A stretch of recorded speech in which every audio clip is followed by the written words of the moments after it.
अरे माला, ओ माला, सो रही हो क्या अभी तक? माला की जेठानी जोर जोर से चिल्ला रही थी घर के आंगन में खड़े होकर। माला यानी मैं।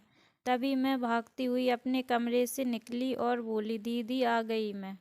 मैंने तुम्हें रात में ही समझाया था कि सुबह को जल्दी उठ जाना, तुम्हारी मुंह दिखाई की रस्म है।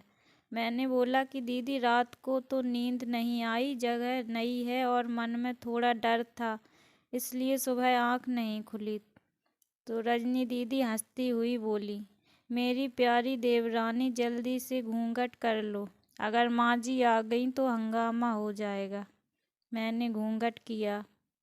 तभी माँ जी वहाँ आ गईं और जोर से कड़कड़ाती आवाज़ में बोली, चलो अब क्या यहीं गपशप मारती रहोगी तुम दोनों? हमने चलना शुरू ही किया था, तभी माँ जी ने रजनी दीदी के कंधे पर हाथ रखा और बोली, पता है ना कहाँ से जाना है और कैसे जाना है? माँ जी ने बोला कि जब भी कोई बड़ा तुम्हारे सामने खड़ा हो तो हमेशा घूंघट में रहना और कम से कम अपने बड़ों के सामने आना, और बिना घूंघट के तो कभी नहीं आना। रजनी दीदी कुछ बोली ही नहीं, बस अपना सिर हिलाकर हाँ बोल दिया। मैंने भी बस अपना हाँ में सर हिलाया। माँ जी के जाने के बाद मैंने पूछा, रजनी दीदी आप तो स्कॉलर हो और आप इन सब चीज़ों को कैसे निभाते हो? रजनी दीदी मुस्कुराई और बोली कि मैं थारे जेठ जी से बहुत प्यार करती हूँ, इसलिए अब तक चुपचाप सब कुछ चीज़ें निभाती चली आ रही हूँ। मैं कुछ नहीं बोली और चुपचाप रजनी दीदी के साथ घर के बाहर वाले कमरे में जाकर बैठ गई। वहाँ पर एक पड़ोसन की आंटी जी बैठी थीं। वो बोली कि यह कैसे बहू आई है, ससुर जी के सामने खड़ी है और ये यहाँ बैठी है।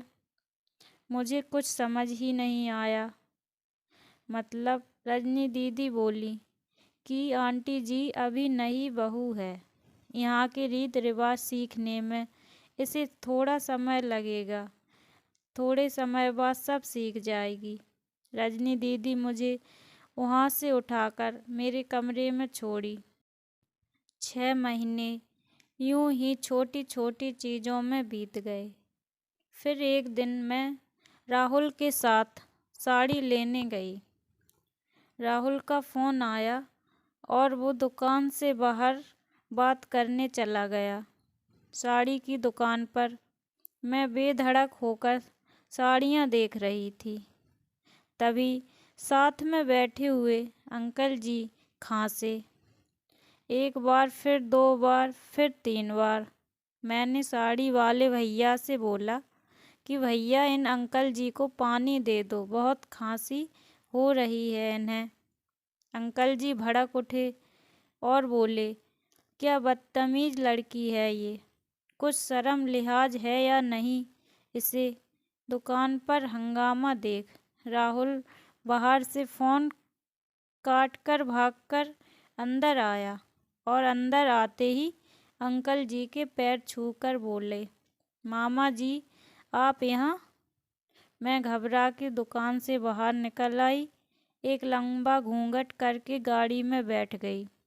राहुल बाहर आया और गाड़ी में बैठकर गाड़ी बहुत तेज चलाने लगा।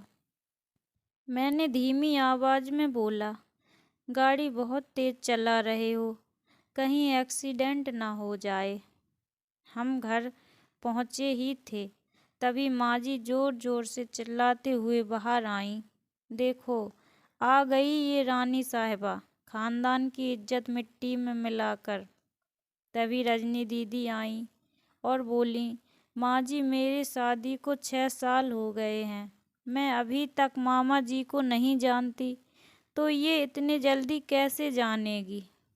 माँ जी जोर से चिल्लाई, देखो कैसे चपड़ चपड़ जबान लड़ा रही है ये, इस रजनी की कभी। राहुल सबकी बात काटते हुए बोले कि माँ ये दोनों सही बोल रही हैं, अगर ये घूंघट में ही रहेंगी हमेशा तो ये मामा जी को क्या कैसे पहचानेगी? और माँ, आज मामा जी के फ़ोन पर तुमने पूरे घर की शांति को भंग कर दिया।